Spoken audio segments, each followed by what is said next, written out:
Hello friends, welcome to taste of Saani. இன்னைக்கு நல்ல சுவையான வாழைக்காய் பஜ்ஜி எப்படி செய்கிறதுன்னு பார்க்கலாமா? முதல்ல ஒரு பாத்திரம் எடுத்துக்கோங்க. அதில் 2 கப்பு கடலை மாவு எடுத்துக்கோங்க. 2 டீஸ்பூன் மிளகாய்த்தூள் எடுத்துக்கோங்க. 1 டீஸ்பூன் ஜீரகத்தூள், 1 டீஸ்பூன் இஞ்சி பூண்டு விழுது, 1 டேபிள் ஸ்பூன் அரிசி மாவு, கொஞ்சம் உப்பு இதெல்லாம் சேர்த்துக்கோங்க. அப்புறமா மிக்ஸ் பண்ணிக்கோங்க. அடுத்ததாக தண்ணி சேர்த்து தோசை மாவு பதத்துக்கு கலக்கி வச்சுக்கோங்க. தோசை மாவோட கொஞ்சம் கட்டியாகவே கலக்கி வச்சுக்கோங்க. இப்போ மாவு ரெடி பண்ணியாச்சு. அடுத்ததாக நான் இன்றைக்கி 2 வாழைக்காய் எடுத்துருக்கிறேன். அந்த வாழைக்காயை தோல் சீவிட்டு நீளமாக இந்த மாதிரி கட் பண்ணி வச்சுக்கோங்க. இப்போ மாவும் தயாராகிடுச்சு, வாழைக்காயும் ரெடி பண்ணியாச்சு. அடுத்ததாக ஒரு பாத்திரத்தில் நம்ம எண்ணெய் சூடு பண்ணணும்.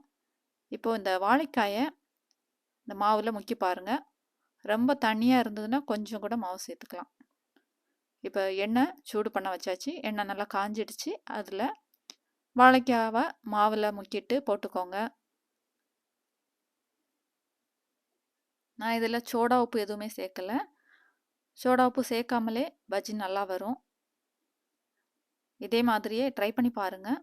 பஜ்ஜி நல்லா டேஸ்ட்டாக இருக்கும். இந்த மாதிரி மாவுகளெல்லாம் சேர்த்து பஜ்ஜி ரெடி பண்ணிக்கோங்க. இப்போ ஒரு பக்கம் வெந்துடுச்சு, திருப்பி விட்டுடலாம். பாருங்கள், அழகாக உப்பி சூப்பராக வந்திருக்கு. சோடா உப்பு சேர்க்கணுன்னு எல்லாம் அவசியம் கிடையாது. சோடா உப்பு சேர்க்காமலே பஜ்ஜி நல்லா வரும். ட்ரை பண்ணி பாருங்கள். இப்போது பஜ்ஜி வெந்துடுச்சு, நம்ம எண்ணெயிலேருந்து எடுத்துடலாம். இப்போது சுட சுட நல்ல டேஸ்டியான வாழைக்காய் பஜ்ஜி தயாராகிடுச்சு. இதே மாதிரியே நீங்களும் ட்ரை பண்ணி பாருங்கள். பார்த்துட்டு வாழைக்காய் பஜ்ஜி எப்படி இருந்ததுன்னு கமெண்டில் சொல்லுங்கள். இந்த வீடியோ பிடிச்சிருந்ததுன்னா எங்கள் சேனலை சப்ஸ்கிரைப் பண்ணி சப்போர்ட் பண்ணுங்கள்.